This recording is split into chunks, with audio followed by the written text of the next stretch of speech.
আমার মনে হয় শখের বয়সে শখ পূরণ না করে বুড়ো বয়সে আফসোস করে কোনোই লাভ নেই। তাই যখনই মন থেকে কোনো কিছু ইচ্ছা করবে এদিক ওদিক না তাকিয়ে শুধু নিজের মনের দিকে তাকাও। আজকে অন্যরা কি ভাববে এটা ভেবে যখন তুমি থেমে যাও, কালকে তোমার ভেতর একটা আহাজারি হবে যে ইস ওই সময় যদি এই কাজটা করতাম। হ্যালো এভরিওয়ান, কেমন আছেন? এক্সপিরিয়েন্স উইথ আঁখি নতুন একটা ভিডিওতে আপনাদেরকে স্বাগতম জানাচ্ছি। প্রত্যেকটা মেয়ের জীবনে শাড়ি নাকি একটা দুর্বলতা, তবে ছোটকাল থেকে আমার এটার প্রতি তেমন একটা ভালোবাসা ছিল না, কারণ শাড়ি পরতে আর শাড়ি সামলাতে অনেক বেশি ঝামেলা, যেটা আমার ধারা তো একদমই সম্ভব না। আর কেন যেন মনে হয় যেটা সামলাতে না পারবো সেটা আসলে পরলে নিজেকে জোকার ছাড়া আর কিছুই মনে হবে না। তবে আশেপাশে যখন মেয়েরা এরকম শাড়ি পরে পরে ঘুরে বেড়ায় অথবা ফোনে যখন দেখি, তখন মাঝে মাঝে ইচ্ছা করে যে আমিও একটু পরি। সত্যি বলতে আমি নিজে কখনো নিজের টাকা দিয়ে শাড়ি কিনিনি। আমার তো বোরকা আবায়া এগুলো অনেক বেশি পছন্দ। বেশ কিছুদিন ধরে ভাবছিলাম একবার যখন নারায়ণগঞ্জ যাব রাসেল পার্কে বা জল্লার পার্কে গিয়ে একটু শাড়ি পরে ঘুরে বেড়াবো। তো আজকে ভাবলাম ফাইনালি একা একা ঘুরে আসি একটু শাড়ি পরে পরে। এই এমন একটা বয়সে মন যা চায়, সামনে কিছু বয়স পরে কিন্তু সেটা আর ভালো লাগবে না। ছোট্ট একটা শখ বলে কথা, লাখ টাকা তো লাগবে না।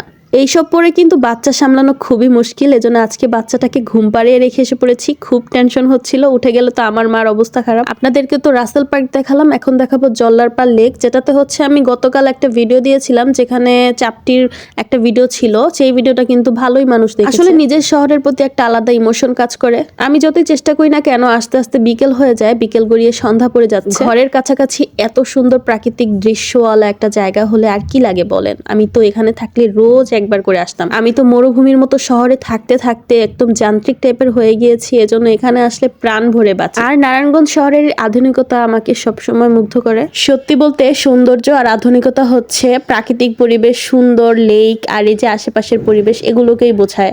আর শহরের মানুষ মনে করে বিল্ডিং করে করে জায়গাগুলোকে ভরাট করে ফেললেই হয়তোবা ওইটাকেই সৌন্দর্য বলে, জানি না। আমার কাছে যেহেতু আমার মেয়ে ছিল শুধুমাত্র, আমার কোনো ফ্রেন্ড ছিল না, এই জন্য ওকেই বললাম যে একটু ভিডিও করে দাও। আর তোমরা প্লিজ হেসো না, আমি শাড়ির সাথে কি ধরনের শু তোমরা তো জানো। ফার্স্টে হচ্ছে আমি এই ধরনের জুতা পরে অনেক বেশি কমফোর্টেবল। সেকেন্ডলি হচ্ছে আমি যেহেতু ঢাকা থেকে নারায়ণগঞ্জ আসছি, আমি অন্য ধরনের কোনো জুতা আনিনি, সব হচ্ছে ঢাকায়। হোয়াট এভার, একটু আশেপাশে তাকায় দেখো কত সুন্দর সুন্দর জায়গা, ঘন জঙ্গলের মতো মাঝখান দিয়ে হেঁটে যেতে খুবই ভালো লাগছিল। আমার তো মনে হচ্ছিল যেন আমি সুন্দরবন টাইপ এরিয়া এসে পড়েছি। আমি যখনই চেষ্টা করি একটু অ্যাস্থেটিক ভাবে ভিডিও করব, তখনই ভিডিওর মাঝে এমন না এমন কেউ এসেই পড়ে। আমি একটু ট্রাইপড দিয়ে ভিডিও করার চেষ্টা করছিলাম, বাট মানুষ আমার দিকে এমন ভাবে তাকাচ্ছিল, মনে হচ্ছিল যে আমি নাচানাচি করতেছি টিকটক ভিডিও ছেড়ে। একটা আপু দৌড় দিয়ে এসে বললো, আপু তো কষ্ট করে না, আমি আপনার ছবি ভিডিও করে দিচ্ছি। আমার তো অনেক শরম লাগছিল, তো আপু হচ্ছে আমাকে 2-3টা ছবি তুলে দিয়ে গিয়েছে। আমি আপুকে থ্যাংক ইউ বলে দিলাম। যেহেতু শীতের দিন সেহেতু পানিতে পা ভেজালাম না, না হলে আমার অনেক ইচ্ছা করতেছিল। আর এই শাড়িটাই নিয়ে ভেজালে তো সবকিছু একদম নোংরা হয়ে যাবে।